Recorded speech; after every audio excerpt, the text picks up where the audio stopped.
বোলিংয়ে ৪ ওভারে ৫৩ রান, একটা উইকেট, ইকোনমি ১৩ এর বেশি। আর অন্যদিকে ব্যাটিংয়ে নেমে রান তাড়ায় ১১ বলে ১৩ রান, দুটো ৪ স্ট্রাইক রেট, ১১৮। না, এই সাকলাইনকে আপনি চেনেন না, এই সাকলাইন একদম অপরিচিত। সাকলাইন এটা আপনার জীবনের হয়তো সবচেয়ে গুরুত্বপূর্ণ শিক্ষাগুলোর একটা হয়ে যেতে পারে যে আন্তর্জাতিক ক্রিকেট বা অপোনেন্ট যখন অস্ট্রেলিয়া তখন খেলাটা কতখানি কঠিন। সাকলাইন আজকে তার ক্যারিয়ারের দ্বিতীয় নাম্বার ম্যাচ খেলতে নেমেছিলেন। আগের দিন কোচ তালহা জুবায়ের সাকলাইনকে নিয়ে বলছিলেন যে সাকলাইনের জন্য এই ম্যাচগুলো দারুণ শিক্ষা বা অনেক বেশি চ্যালেঞ্জ। যখন আপনি এত বড় দলের বিপক্ষে খেলবেন, আপনি চিন্তা করেন যে সাকলাইন যদি একটা ছক্কা কম খেত বা ৭টা রান কম দিত বা ব্যাটিংয়ে যদি তার স্ট্রাইক রেট ২০০ হতো, তাহলে বাংলাদেশ হয়তো ম্যাচটা জিতে যেত।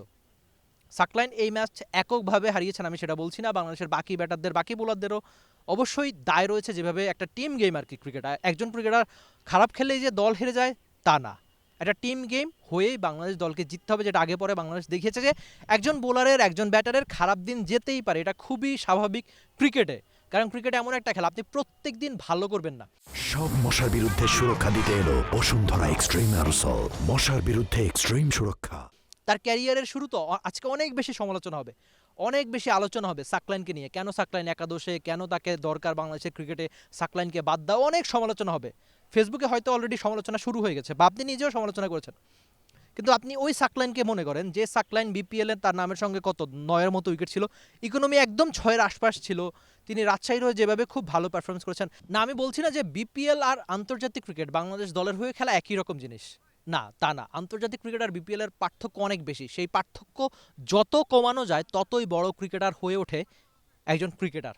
সেই পার্থক্য সাকলাইনকে অনেক বেশি কমাতে হবে। আপনি যদি তার ক্যারিয়ারটা দেখেন, অনেক বেশি কামব্যাকের, অনেক বেশি চ্যালেঞ্জের, অনেক বেশি লড়াইয়ের, যে লড়াইগুলোতে তিনি বারবার জিতেছেন। একটা সময় টেপ টেনিস খেলেছেন পুরো বাংলাদেশে। আপনি হয়তো টেপ টেনিস ক্রিকেটার হিসেবে সাকলাইনকে চেনেন, আজ সাকলাইনকে দেখেছেনও, কিন্তু বিসিবির প্রথম বিভাগ থেকে শুরু করে অনেকগুলো টুর্নামেন্ট তিনি খেলেছেন, লম্বা সময় এসপি দলে ছিলেন, সবশেষ ঢাকা প্রিমিয়ার ডিভিশন ক্রিকেট লিগেও দারুণ পারফরমেন্স করেছেন। স্বীকৃত ক্রিকেটের সবশেষ 10টা ম্যাচের মধ্যে কেবলমাত্র একটা ম্যাচে তার উইকেট ছিল না। এই সাকলাইনকেই সবাই দেখতে চায়।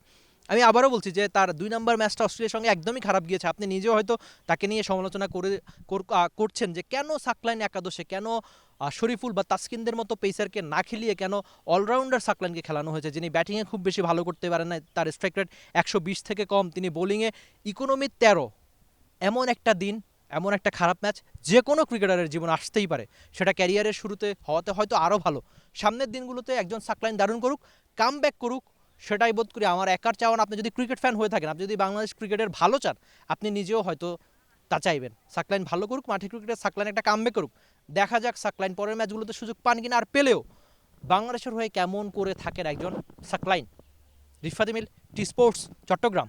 For more updates, subscribe to our YouTube channel and click on the bell icon. Follow us on Facebook and Instagram. Download T Sports app to enjoy exciting games and highlights. Visit tsports.com.